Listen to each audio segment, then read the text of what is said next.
تمام نعمته بولایت علی بن ابی طالب اللهم صل على محمد وعلى محمد والصلاة والصيام والسجود والقيام والشريعة والإحكام والجنة والبرهان والمحب والعرفان والحق والبيان والكتاب والقرآن سيدنا ونبينا وشفيعنا ومولانا مولى الكونين جد الحسن والحسين أبي القاسم محمد اللهم صل على محمد وعلى محمد وأهل بيت الطيبين الطاهرين المعصومين المنتخبين الذي أذهب الله عنكم الرجس وأهل البيت ويطهركم تطهيرا اللهم صل على محمد وعلى محمد قالت فاطمة الزهراء سلام الله عليها إن السيد كل السيد حق السيد من أحب عليا في حياته وبعد وفاته إن الشقي كل الشقي حق الشقي من أبغض عليا في حياته بعد وفاته خاندان الزهراء بلند سر پیغمبر محمد وعلى محمد اللهم صل على محمد وعلى محمد عزیزان گرامی و بزرگان خاتون ملت و ماتمداران سید خدا، آج جو مجلس کا انعقاد کیا گیا ہے وہ استقبال ماہ خزاں کے حوالے سے ہے، اور تو آئیے ہم سب مل کے سب سے پہلے اپنے وقت کے امام کو ان کے جد کی تعزیت پیش کرتے ہیں، اور اس کے بعد بارگاہ شہزادی فاطمہ زہرا میں چلتے ہیں اور دست بدعا ہو کے دعا گو ہے ان سے کہ شہزادی جو پچھلے سال ہم محرم کرنے میں کوتاہیاں ہم سے ہو گئی ہیں، جو کمیاں رہ گئی ہیں، اس کو درگزر فرمائیے اور معاف فرمائیے، اور انشاءاللہ اس سال پر سال سے بہتر طریقے سے آپ کے فرزند کی عزاداری کریں گے۔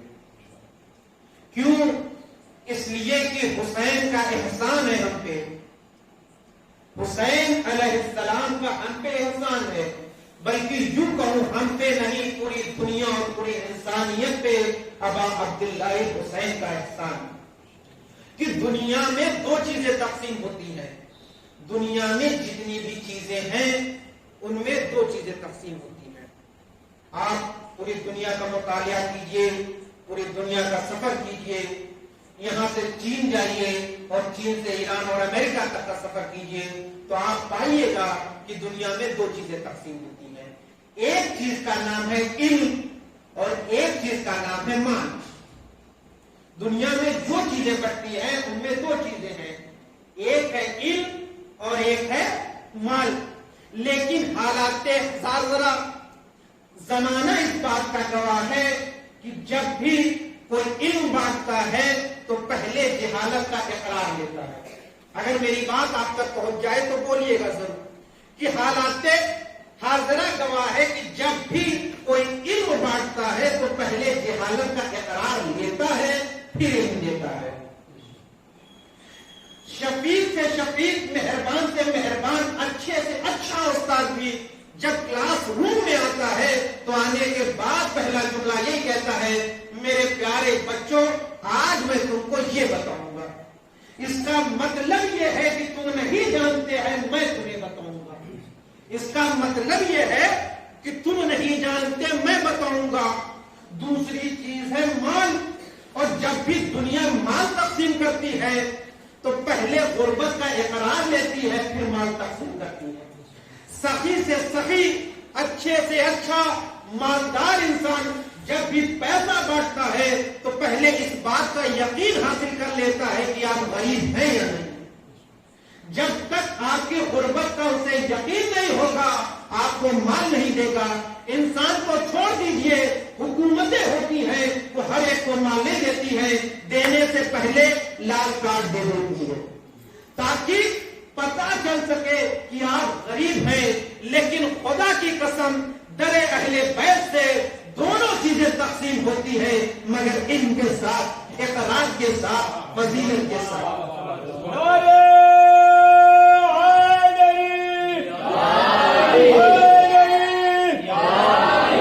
دونوں چیزیں یہاں سے تقسیم ہوتی ہے مگر عزت کے ساتھ. آپ کہیے گا دلیل کیا ہے, تو میں ادنا سا طالب علم ہو کر آپ کو دلیل دیتا ہوں. منبر پہ آنے والا کتنا ہی بڑا عالم کیوں نہ ہو, جب علم دیتا ہے تو پہلے کہتا ہے کہ آپ مجھ سے بہتر جانتے ہیں, آپ مجھ سے بہتر جانتے ہیں, اس لیے تاکہ آپ کو علم لینے میں کبھی احساس کمتری کا شکار نہ ہونا پڑے. اور اب عبداللہ حسین جب مال بانٹتے ہیں تو امیر بھی ہاتھ پھیلا کے لیتا ہے, غریب بھی ہاتھ پھیلا کے لیتا ہے. سلوات پڑھے گا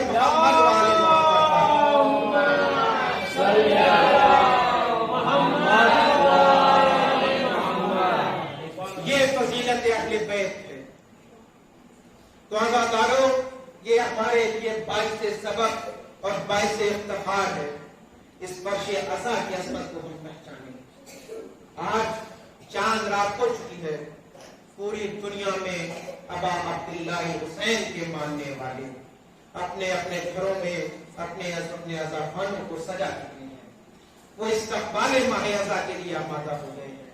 یقین مانیے حسین کی ذات دنیا کو متحد کرنے کا نام ہے. امام حسین نہ ذات دیکھتے ہیں, نہ دھرم دیکھتے ہیں, نہ فکر دیکھتے ہیں. جو بھی فرش عزا پہ آ گیا وہ حسینی ہوتا ہے.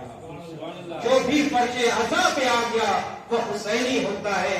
اسی لیے ابا عبداللہ حسین نے سب سے بڑا جو درس دیا ہے وہ مظلومیت پر ہے. کہ مظلومیت سے بڑا کوئی درس نہیں ہوتا ہے. اور صرف عبداللہ حسین نے مظلومیت کا ہی درس نہیں دیا ہے, بلکہ ہر لحاظ سے ہمیں فکر کرنے کے لیے حکم دیا ہے. دنیا میں ایک چیز ہے, دنیا کا ہر انسان کسی بھی مکتبہ فکر کا ہو, کسی بھی مذہب کا ہو, کسی بھی دھرم کا ہو, کسی بھی ذات کا ہو, ہندو ہو, مسلمان ہو, شیعہ ہو, سنی ہو, عیسائی ہو, یہودی ہو, ہر انسان ایک چیز کے پیچھے چل رہا ہے. ہر انسان ایک چیز کے پیچھے دوڑ رہا ہے. وہ بھلے ہی اپنے زبان سے کہے یا نہ کہے, بولے یا نہ بولے, لیکن ہر انسان کی فکر, ہر انسان کے ذہن میں ایک چیز ہوتی ہے. وہ کیا چیز ہے؟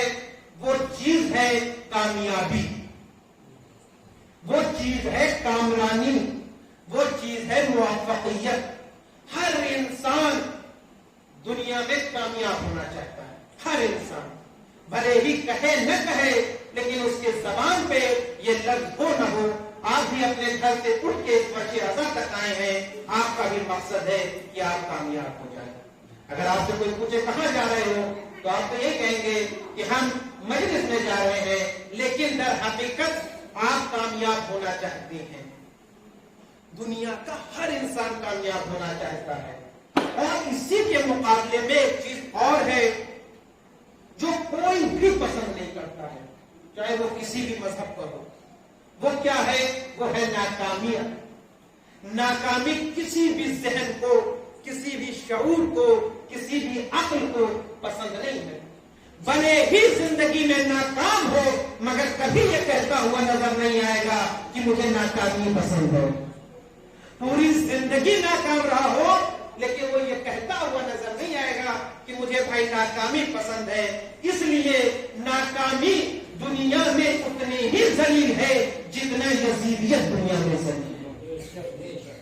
ناکامیابی دنیا میں اتنی ہی بری ہے جتنی یزیدیت بری ہے.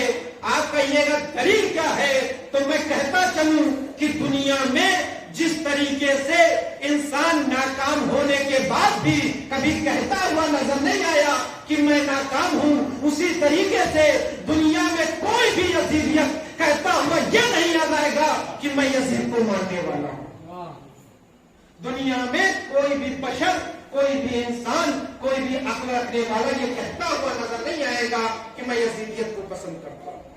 بالکل اسی طریقے سے تو عزادارو، دنیا کا ہر انسان کامیاب ہونا چاہتا ہے.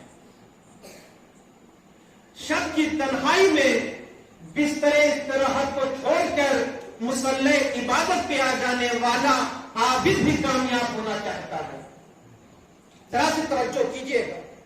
شب کی تنہائی میں، رات میں اپنے اچھے بستر کو چھوڑ کر خدا کی یاد میں مسجد میں آ جانے والا عابد بھی کامیاب ہوتا ہے.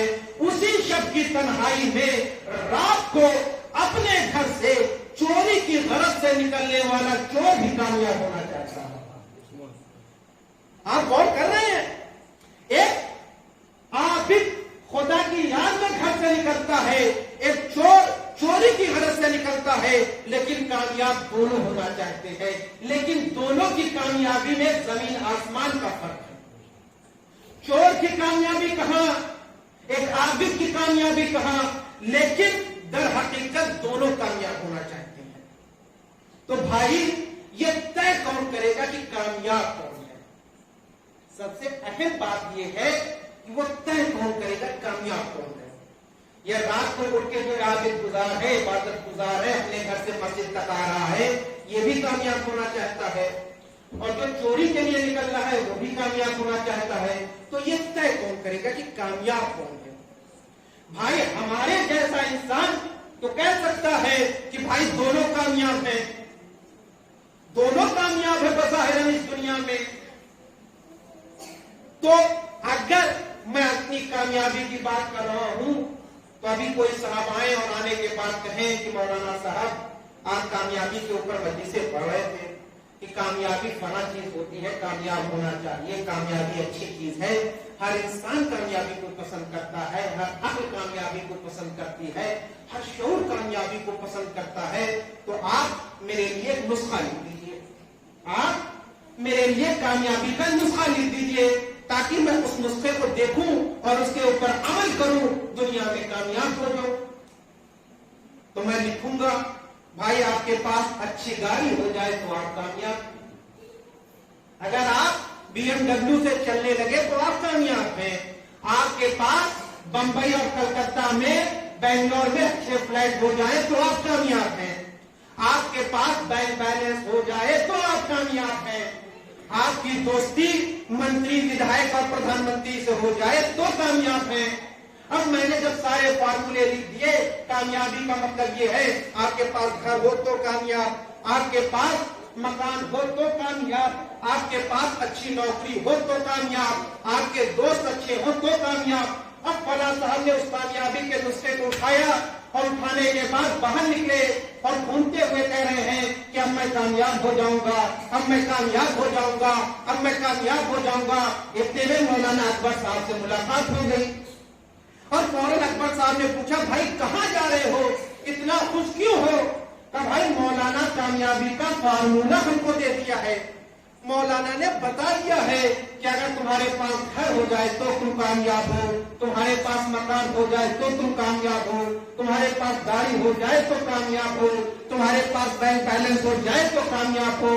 فوراً اکبر مہدی صاحب نے دیکھا اور دیکھنے کے بعد اس پرچے پر پھاڑ دیا اور کہا کس احمد نے تم سے کہا ہے کہ گھر ہو جائے تو کامیاب ہو، بنگلہ ہو جائے تو کامیاب ہو، مکان ہو جائے تو کامیاب ہو. تو میں کہوں گا پھر کامیابی کا فارمولہ کیا ہے؟ تو انہوں نے فوراً کہا کہ مولانا کو جا کے بتا دو کہ انسان دو چیزوں سے مل کے بنا ہے، کہ مولانا کو جا کے سمجھا دو کہ انسان دو چیزوں سے مل کے بنا ہے، ایک کا نام ہے جسم، ایک کا نام ہے روح. صرف یہ مولانا نے جو کامیابی کا فارمولہ بتایا ہے وہ جسمانی کامیابی کا فارمولہ بتایا ہے، روحانی کامیابی کا فارمولہ نہیں بتایا ہے. صلوات پڑھو محمد والے محمد پر.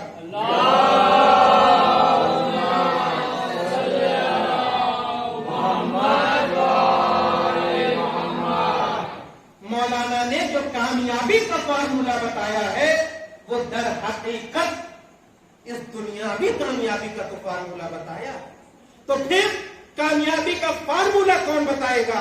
کیا ہمارے جیسا گنہگار انسان بتائے گا، یا جج بتائے گا، پولیس والا بتائے گا، ڈاکٹر بتائے گا، انجینئر بتائے گا؟ کون بتائے گا کامیابی کا فارمولہ جو اس دنیا میں کامیاب ہو اور اس دنیا میں بھی کامیاب ہو؟ تو واحد ذات ہے شہزادی فاطمہ زہرا سلام اللہ علیہا کی،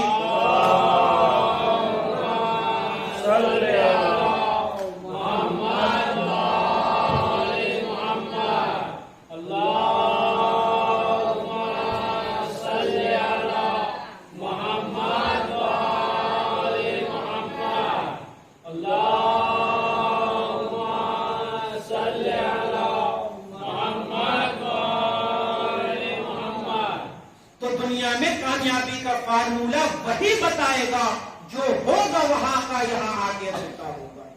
تو شہزادی نے کامیابی کا ایک فارمولہ بتا دیا ہے۔ انہوں نے کیا کہا؟ ان السعید کل السعید حق السعید من احب علیًا فی حیات بعد وفات۔ سچائی میں کامیاب، حقیقت میں کامیاب، پوری طریقے سے کامیاب وہ ہے جو علی سے محبت کرے، جو علی سے محبت کرے وہ کامیاب ہے۔ کیا فرمایا کہ ان السعید کل السعید حق السعید من احب علیًا فی حیات بعد وفات۔ جو بھی کامیاب ہونا چاہتا ہے وہ علی سے محبت کرے جب علی زندہ ہو تب، اور جب علی بظاہر اس دنیا میں نہ ہو تب۔ ہو سکتا ہے کسی کے دل میں یہ خیال آئے، ہو سکتا ہے شہزادی فاطمہ زہرا حضرت علی کی بیوی تھی اس لیے یہ جذباتی باتیں تھی، کہہ گئی ہوں گی۔ نہیں، وہ فاطمہ کہہ رہی ہیں کہ جو علی سے محبت کرے وہ کامیاب، جس کے لیے خود رسول نے فرمایا اگر جس سے فاطمہ ناراض ہو جائے اس سے خدا ناراض ہو جائے۔ وہ فاطمہ کہہ رہی ہے کہ جو بھی علی سے محبت کرے وہ کامیاب۔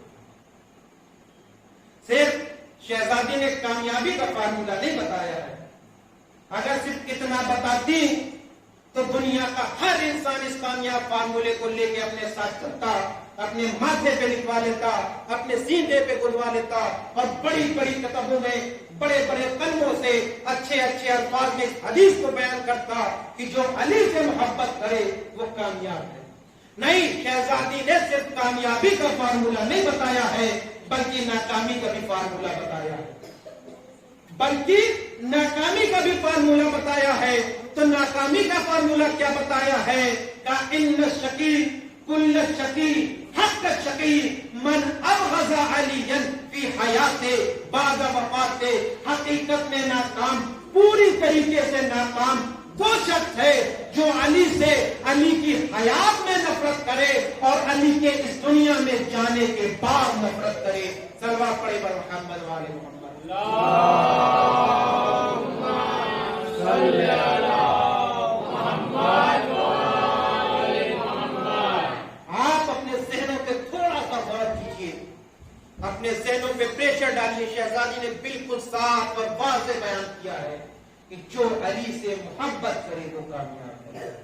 شہزادی نے یہ نہیں کہا کہ جو نماز سے محبت کرے وہ کامیاب ہے، جو روزے سے محبت کرے وہ کامیاب ہے، جو حج سے محبت کرے وہ کامیاب ہے، جو زکات دے وہ کامیاب ہے، بلکہ کامیابی کا معیار علی کی ذات کو بنایا ہے۔ کامیابی کی معیار علی کی ذات کو بنایا ہے۔ میرے عزیزارو، فاطمہ نے کامیابی کا معیار علی کی ذات کو کیوں بنایا ہے، اس کے اوپر غور کرنے کی بات ہے۔ فاطمہ اور بھی کچھ فرما سکتی تھی، لیکن فاطمہ نے علی کی ذات کو معیار بتایا ہے۔ ایک کتاب لکھی ہے شہید مطہری نے، مدافع علی، جاذبہ مدافع علی، یعنی حضرت علی کے اندر کچھ ایسی صفت ہے جس کی وجہ سے لوگ علی سے محبت کرتے ہیں۔ حضرت علی کے اندر کچھ ایسی صفت پائی جاتی ہے جس کی وجہ سے لوگ علی سے محبت کرتے ہیں، اور وہ فرماتے ہیں علی سے کچھ ایسی چیزیں ہیں، علی کے اندر کچھ ایسے کمالات ہیں، علی کے اندر کچھ ایسے فضائل ہیں، علی کے اندر کچھ ایسی طاقت ہے جس کی وجہ سے لوگ علی سے نفرت کرتے ہیں۔ دیکھیے فاطمہ نے علی کی محبت کو معیار بنایا ہے، اور محبت ایک ایسی چیز ہے کہ جس میں کرنا اور کرانا نہیں ہوتا ہے۔ یہ نہیں کہا کہ جو علی سے محبت کرنے لگے وہ کامیاب ہے، بلکہ کیا فرمایا جو علی سے محبت کرے وہ کامیاب ہے۔ دونوں لفظ پہ غور کیے نا کہ جو علی سے محبت کرنے لگے وہ اس کے لیے نہیں فرمایا، جو علی سے محبت کرے وہ کامیاب ہے۔ محبت میں کرنا اور کرانا نہیں ہوتا ہے، ہوتا یہ ہے بعض دفعہ ابھی کوئی صاحب خوبصورت سے چلے گئے سامنے سے، ان کے چہرے پہ دیکھا جمیل تھے، حسین تھے، خود بخود محبت ہو گئی، لیکن جیسے ہی سامنے آئے دو لفظ کیا بولا، ساری محبت کا جنازہ نکل گیا۔ یہ پل بھر کی محبت تھی جو پل بھر میں ہوئی اور پل بھر میں ختم ہو گئی۔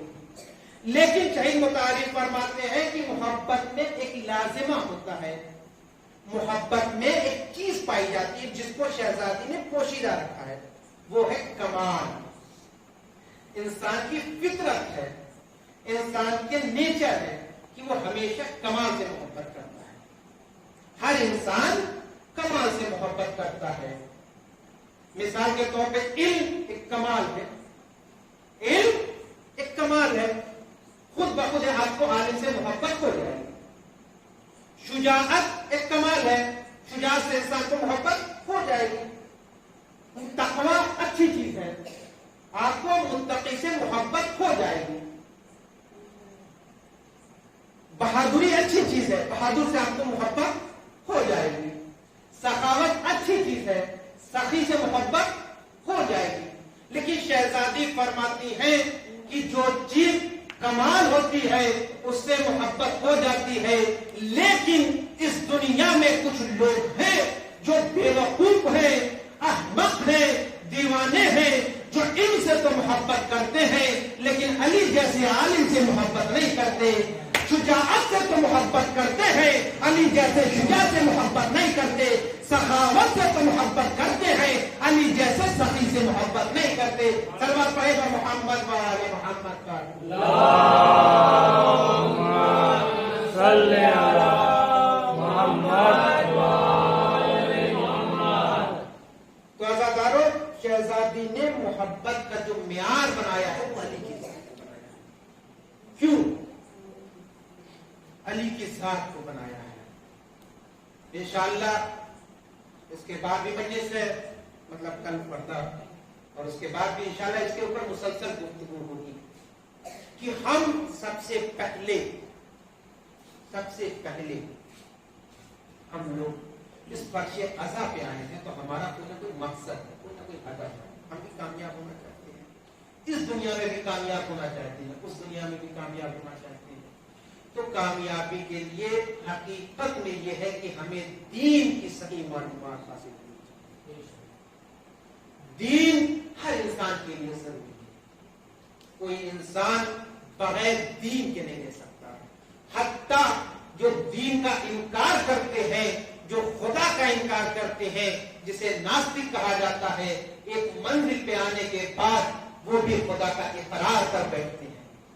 اسی لیے شخص چھٹے امام کے پاس آتا ہے اور آنے کے بعد کہتا ہے یا نبی خدا، اے اولاد رسول، اے امام، ہم خدا کو نہیں مانتے ہیں۔ امام نے کہا ٹھیک ہے، تو خدا کو نہیں مانتا، کوئی بات نہیں ہے، کہ یہ بتا تو سمندر کا سفر کر رہا ہے، تو اکیلا کشتی میں بیٹھا ہوا ہے، بیچ سمندر میں پہنچا، اور پہنچنے کے بعد اچانک سے طوفان واقع ہو گیا، طوفان آ گیا، پانی میں تلاطم پیدا ہو گیا اور تیری کشتی ڈوبنے لگے، تو یہ بتا تو کیا کرے گا؟ تو فوراً کہے گا میرے اندر خوف پیدا ہوگا، اور جب خوف پیدا ہوگا تو میں کسی نہ کسی کو آواز دوں گا۔ فوراً میرا امام فرماتا ہے جسے تو آواز دے گا اسی کے ذات کو خدا کہتے ہیں۔ صلوات پڑھے محمد و آل محمد۔ اللہم صلی علی محمد و آل محمد۔ سب سے اہم جو بحث ہے وہ توحید کی ہے۔ در حقیقت اگر نے توحید کو سمجھ لیا تو پھر اسلام کو سمجھ لیں گے, رسول کو سمجھ لیں گے, آل رسول کو سمجھ لیں گے, اور اس پوری کائنات کو سمجھ لیں گے, اور اس کا نظام سمجھ لیں گے. ہر انسان کی ضرورت کا نام ہے دین. اسلام سب سے پہلے تو ہم یہ سمجھے کہ ہمیں خدا کو تلاش کرنا چاہیے یا نہیں. اگر میں آپ سے پوچھوں کہ آپ خدا کو مانتے ہیں یا نہیں مانتے ہیں, ہر انسان کہے گا بالکل خدا کو مانتے ہیں. ہر انسان یہ کہتا ہوا نظر آئے گا میں خدا کو مانتا ہوں. بھلے وہ کہے کہ میں بھگوان کو مانتا ہوں, میں گاڈ کو مانتا ہوں, میں اللہ کو مانتا ہوں, میں خدا کو مانتا ہوں. وہ لفظ بدل سکتا ہے لیکن کہتے ہیں در حقیقت وہ ایک شکتی کو مانتا ہے. ہر انسان جو بھی عقل رکھتا ہے, شعور رکھتا ہے, فکر کرتا ہے, وہ ایک ذات خدا کو مانتا ہے. یہ اللہ نے ہر انسان کی فطرت میں داخل کیا, ہر انسان کی فطرت میں داخل. اگر میں آپ سے کہوں کہ آپ خدا کو کیوں مانتے ہیں تو ہو سکتا ہے میرے نوجوان بچے یہ کہیں کہ قرآن میں لکھا ہوا ہے اس لیے ہم خدا کو مانتے ہیں.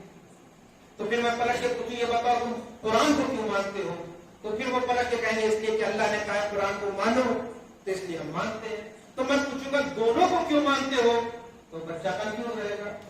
اب میں مثال کے طور پر آپ سے پوچھوں, مثال دیتا چلوں تاکہ میرے بچوں کا ذہنی طور پہ وہ چیز سمجھ سکیں. اگر میں آپ سے پوچھوں آپ کے گھر کا ایڈریس, یہ بتائیے مولانا صاحب آپ کا گھر کہاں ہے, آپ کہیں کہ مسجد کے سامنے. پھر میں پڑھا کہ پوچھا مسجد کہاں ہے, تو آپ کہیے گھر کے سامنے. میں پوچھوں بھیا دونوں چیزیں کہاں ہیں, تو آپ کہیے آمنے سامنے. تو بھائی پھر انسان وہیں پلٹ کے آیا, نہ وہ گھر تک پہنچا, نہ مسجد تک پہنچا, نہ مقصد تک پہنچا, نہ ہدف تک پہنچا. پوچھنے والا بھی محروم ہے, سمجھنے والا بھی محروم ہے. تو اسی طریقے سے خدا کے لیے ہے. اسی لیے خدا نے کہا ہے کہ ہم کو پہچاننا ہو تو ہماری ذات کے ذریعے سے, ہماری ذات کے ذریعے سے ہمیں پہچاننا. یہ نہیں ہو سکتا کہ ہمارے ماں باپ نے کہا ہے کہ اللہ ایک ہے اس لیے ہم اللہ کو مان رہے ہیں. نہیں, اس میں تقلید جائز نہیں ہے. یہ اصول دین ہے. اسلام 3 پیلر پہ کھڑا ہوا ہے. اس چیز کو آپ لوگ سمجھیں. اسلام 3 پیلر کا نام ہے. ایک کا نام ہے اصول دین, ایک کا نام ہے فروع دین, اور ایک کا نام ہے اخلاق. یہ 3 چیزیں اسلام کا ستون ہے. جیسے یہ عزاخانہ بنا ہوا ہے, اس میں ستون بنے ہیں, بنیاد پڑی ہوئی ہے, چھت پڑی ہوئی ہے, لیکن ان ساری چیزوں کا جو لوڈ لیے ہوئے ہے وہ کھمبا لیے ہے, جسے ہم پیلر کہتے ہیں, ستون کہتے ہیں. اسی طریقے سے اسلام جو کھڑا ہوا ہے وہ 3 چیزوں کے اوپر ہے. ایک کا نام ہے تو اصول دین, ایک کا نام ہے فروع دین, ایک کا نام ہے اخلاق. اصول دین میں تقلید جائز نہیں ہے. اصول دین میں تقلید جائز نہیں ہے. اگر ہم اس لیے کہیں کہ ہمارا ماں باپ نے ہمیں کہا ہے کہ خدا کو ایک مانو تو ہم مانتے ہیں, تو یہ قابل قبول چیز نہیں ہے. بلکہ اسی لیے اللہ نے ہر انسان کی فطرت میں رکھا ہے کہ وہ اپنے خدا کو تلاش کرتا ہے. اسی لیے واقعہ مشہور اپنے بچوں کے لیے بتاتا چلوں کہ کچھ چیزیں ہیں جس کے ذریعے سے ہر انسان خدا کو پہچان سکتا ہے, اور ہر انسان اپنی فکر, اپنے خیالات, اپنی عقل, اپنے شعور کے حساب سے خدا کو پہچانے. ایک طالب علم کے ذریعے سے ضروری ہے کہ وہ اپنے معیار سے پہچانے, ایک عالم دین ہے اس کے لیے الگ معیار ہے, اور ایک عام انسان ہے جو گاؤں کا ہے اس کے لیے الگ معیار ہے. اسی لیے ایک شخص آتا ہے, آنے کے بعد ایک بڑھیا تھی جو چرخا چلا رہی تھی. چرخا جس کو کہتے ہیں گاندھی جی کا چرخا. وہ کاتا چلا رہی تھی, اس سے آگے کسی نے پوچھا یہ بتا بڑھیا کیا کوئی خدا ہے, تو اس نے فوراً ہاتھ روک دیا. اس نے فوراً ہاتھ روک دیا, اور اس کے بعد اس نے پوچھا میں نے اس سے پوچھا ہے کہ خدا ہے یا نہیں ہے, تو عورت مسکرا کے کہتی یہ بتا جب یہ چھوٹا سا چرخا بغیر میرے چلائے نہیں چل سکتا ہے تو پھر اتنی بڑی کائنات کو کیسے کوئی چلا سکتا ہے. تو جو اس کائنات کو چلا رہا ہے اسی کا نام خدا ہے, اسی کو اللہ کہتے ہیں, اسی کو بھگوان کہتے ہیں, اسی کو گاڈ کہتے ہیں. صلوات پڑھیں محمد والے.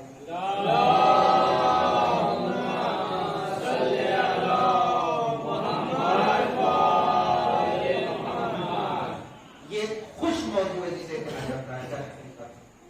لیکن میں بچوں کے لیے پڑھ رہا ہوں. آپ تو مجھ سے 1000 گنا بہتر جانتے اور ہمیشہ سنتے آئے ہیں. تو ہماری ذمہ داری ہے کہ ہم خدا کو پہچانیں. جب خدا کو پہچانیں گے, دین کو پہچانیں گے, اور دین ہم سے چاہتا کیا ہے, تب ہم سمجھ پائیں گے. دین ہم سے یہ چاہتا ہے کہ ہم اس دنیا میں بھی کامیاب ہو جائیں, اس دنیا میں بھی کامیاب ہو جائیں. تو جب تک ہم خدا کی صحیح معرفت حاصل نہیں کر لیں گے, نہ رسول کو پہچانیں گے, نہ قرآن کی عظمت کو پہچانیں گے, نہ امام حسین کو پہچانیں گے. یہ ایک دینی فریضہ بن کے رہ جائے گا کہ ہر سال 10 روز فرش عزا بچھے یا حسین کہیں اور اپنے اپنے گھروں کو چلے جائیں. لیکن نہیں, ہمارا اپنا کمال یہ ہونا چاہیے کہ ہر سال کچھ نہ کچھ سیکھ کے جائیں تاکہ اگلے سال اپنی بہتر طریقے سے عبادت کر سکیں. اگر ہم نماز نہیں پڑھتے تھے, اس سال فرش عزا سے جب اٹھ کے جائیں تو نماز پڑھنے لگے. اگر نماز پڑھتے تھے تو پھر تاکیبات پڑھنے لگے, نماز شب پڑھنے لگے. اور اگر نماز شب پڑھتے تھے تو اب سورہ واقعہ پڑھیں, قرآن پڑھیں. یعنی انسان کو ترقی ہونا چاہیے. اگر مثال کے طور پہ میں پوچھوں آپ سے کہ آپ کس کلاس میں پڑھتے ہیں, کوئی بچے سے, وہ کہ کلاس 5 میں پڑھتا ہوں, 4 میں پڑھتا ہوں, 2 میں پڑھتا ہوں, اور میں 2 سال بعد پھر پلٹ کے آؤں اور پھر اس سے پوچھوں کہ بیٹا بتاؤ کس کلاس میں پڑھتے ہو, وہ کہے کہ مولانا صاحب 2 میں پڑھتے ہیں, 5 میں پڑھتے ہیں, ابھی ہائی اسکول میں ہے. تو یہ بتائیے کہ اس کی ترقی ہے یا تنزلی ہے؟ دنیا کہاں سے کہاں پہنچ گئی اور تم وہیں پہ رہ گئے. تو یہ فرش عزا پہ آنے کے بعد بھی اگر ہم وہیں کا وہیں رہ جائیں تو پھر کیا کرتی ہے. ایک مل جل کے سر بات پڑے گا.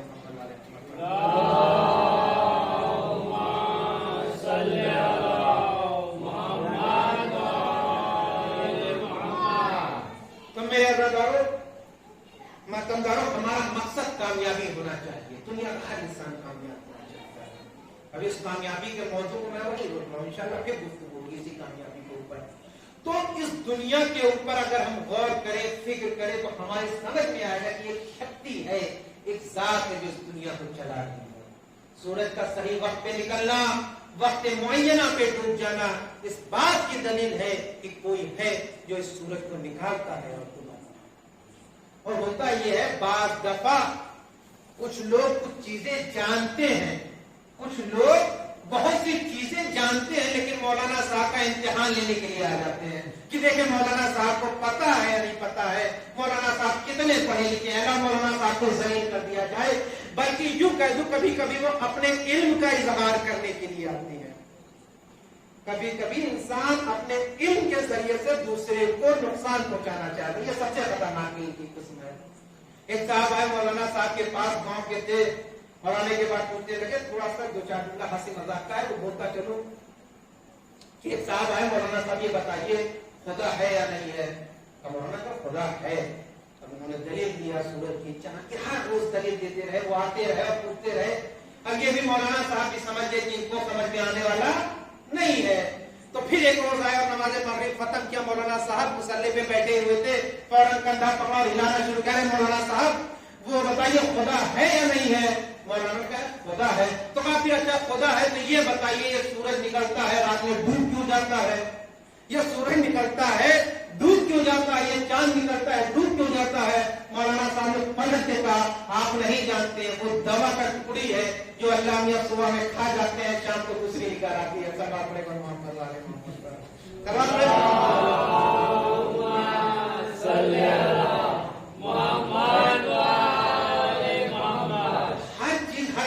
سمجھائی نہیں جا سکتی ہے. اسی لیے کہا جاتا ہے کبھی کبھی خاموشی 1000 برائیوں کو ختم کر دیتی ہے. صرف بولنا کمال نہیں ہے, سننا اس سے زیادہ کمال ہے. تو میں موضوع کی طرف آؤں تو دین ہمیں کامیاب ہونا چاہتا ہے. میرے ساتھ ایک وہ ہے کہ سامنے کوئی کھڑی نہیں لگی ہے اور انداز نہیں لگا ہے کتنی دیر مجلس پڑی ہے. صلوات پڑھیں محمد والے محمد پر.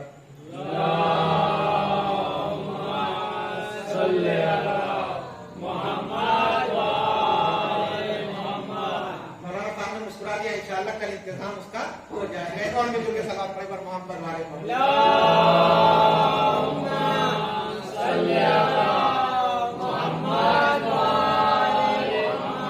نہیں کیونکہ ہم بھی آپ سے آشنا تو نہیں ہے, لیکن ہم اتنا سمجھتے ہیں کیونکہ ہم بھی ایک چھوٹے سے گاؤں کے رہنے والے ہیں، قریے کے رہنے والے ہیں.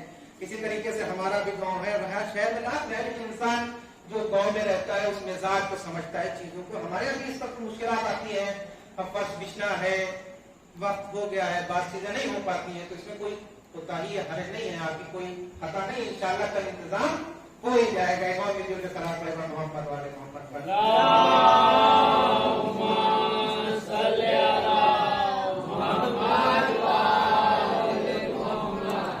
تو انشاءاللہ تعالی ہم سب کامیاب ہونا چاہتے ہیں. کامیابی ہر انسان کو پسند ہے، ہر عقل رکھنے والے کو پسند ہے، ہر شعور رکھنے والا. یہی فرق انسان اور جانور میں ہے. انسان عقل کے ذریعے کامیاب ہونا چاہتا ہے. اللہ نے جانوروں کو بھی عقل دیا ہے، ایسا نہیں ہے کہ انہیں اللہ نے عقل نہیں دیا، لیکن ان کی عقل محدود ہے، وہ مختصر سی عقل ہے. وہ اتنا ہی سوچ سکتے ہیں جتنا اللہ نے انہیں سوچنے کی صلاحیت دی ہے. اسی لیے آپ دیکھیے گا جو پرندہ جس انداز میں گھونسلہ بناتا ہے اسی انداز میں گھونسلہ بناتا ہے، اس میں کوئی فرق نہیں آتا. جو چیز وہ کھاتا ہے وہی چیز کھاتا ہے. مثال کے طور پہ کبوتر انسانوں کے درمیان رہتا ہے، اس کے گھونسلے میں ایک چڑیا وہ کس طریقے سے رہتی ہے، وہ چاہے یوپی کے کبوتر ہو چاہے گجراتی کبوتر ہو، رہنے کا انداز، بولنے کا انداز سب کچھ ایک ہے. لیکن انسان جو ہوتا ہے اس کے پاس اللہ نے سوچنے سمجھنے کی صلاحیت دی ہے. اسی لیے آپ دیکھیے انسان پہلے جنگلوں میں رہتا تھا، گفاؤں میں رہتا تھا، ترقی کرنے لگا، لباس پہنا. اب جب اسے گرمی کا احساس ہوا تو اس نے پنکھا بنایا. پنکھے سے جب اس کی گرمی ختم نہ ہوئی تو اس نے اے سی بنا دیا. اے سی سے بھی ابھی اس کی گرمی ختم نہیں ہونے کا وہ اور ترقی کرنا چاہتا ہے. وہ چاہتا ہے کہ اے سی کا روم رہے اور ایسا رہے کہ پورا برف بن جائے. تو ہر انسان کامیاب ہونا چاہتا ہے اور یہی کامیابی اسلام بھی سکھاتا ہے. اسلام یہ نہیں کہتا ہے کہ تم 1400 سال پیچھے چلے جاؤ، بلکہ اسلام یہ کہتا ہے کہ تم 1400 سال آگے چلے جاؤ. لیکن ہماری کمی ہے، ہماری کوتاہی ہے کہ ہم علم حاصل کرنے میں پیچھے رہتے ہیں.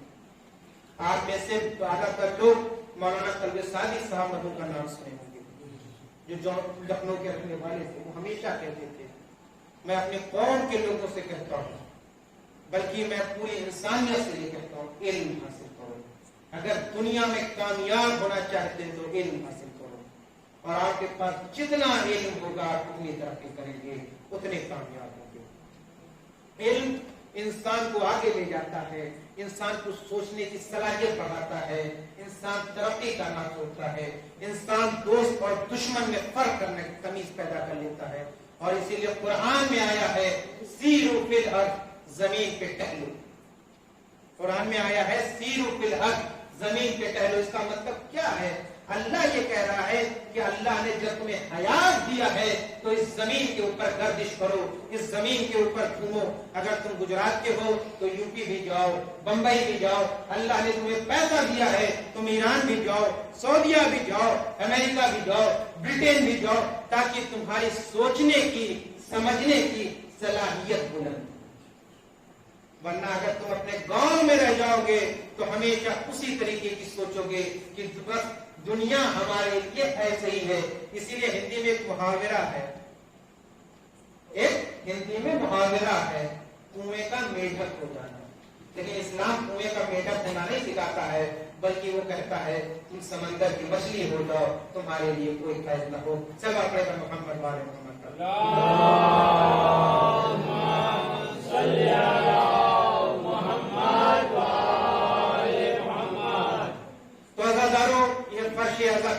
پوری دنیا میں. اب عبداللہ حسین کے ماننے والے جو بھی سینے میں دل رکھتے ہیں اور دل میں درد رکھتے ہیں وہ سب کے سب فرش عزا پہ اکٹھا ہو. اور حسین کون ہے؟ حسین وہ ہیں جو مٹی کی منزل پر ہیں. حسین جزو رسالت ہیں. حسین سید شباب اہل جنت ہیں.